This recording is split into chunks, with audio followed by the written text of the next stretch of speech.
He can sit, stay, and even shake, but he is not your average canine. Meet Spot, the LAPD's newest mechanical crime fighter. Police say the robo-dog enhances officer safety, but opponents fear its impact on vulnerable communities. KTLA's Jennifer McGraw shows us how this high-tech hound is protecting lives and property. Meet Spot, similar to a 70-pound golden retriever in ability and stature, but some would say the futuristic hound is quite shocking to the eye. A robot on LAPD's staff that can do what others can't. The arm can open doors, it could pick up objects, it could drag up to 50 pounds. And walk around just about anything. In, say, a cluttered room, where some of our ground robotics couldn't do that in the past. Deputy Chief David Kalawaski is the commanding officer for counterterrorism and special operations in the department. The main reason that we acquired Spot is to save lives. The LAPD deploying a robot dog. Months ago on a Metro bus, a barricaded suspect stopped traffic. After exhausting all efforts, the LAPD deployed Spot and finding an armed man passed out. They identified a weapon by his feet, and the Spot came up and safely took the weapon away from him.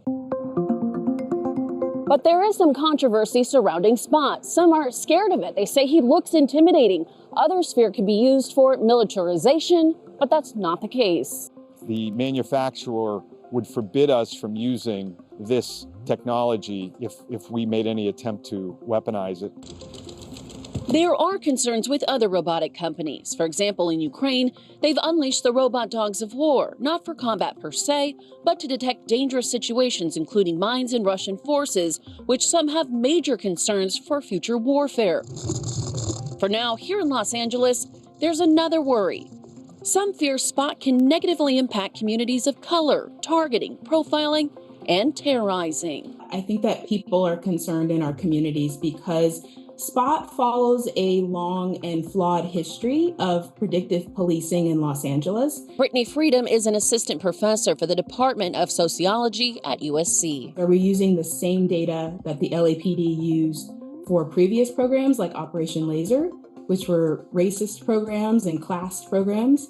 So I think the concerns are valid and they're based in a history of experience. The LAPD hopes to alleviate fears, saying the manufacturing company Boston Dynamics does not allow for facial recognition and will never arm Spot with weapons. In fact, unlike other dogs, Spot doesn't have a mind of its own. Humans are in complete control of operating the four-legged robot. Spot was actually donated, but some would argue at the price tag of $280,000, there's not enough data to know its effectiveness.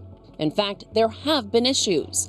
In New York, the robo-dog's purpose was cut short after it was deployed in a public housing building in Manhattan. People describing the device as emblematic of how overly aggressive the police can be when dealing with poor communities, according to the New York Times. There's other uses for the DigiDog during natural disasters. Last year, they had a building collapse, and the New York Fire Department utilized Spot to help identify potential survivors. The LAPD hoping to remain transparent with the community and only using Spot in life or death situations for them and Los Angelinos. At the Elysian Park Police Academy, Jennifer McGraw, KTLA 5 News.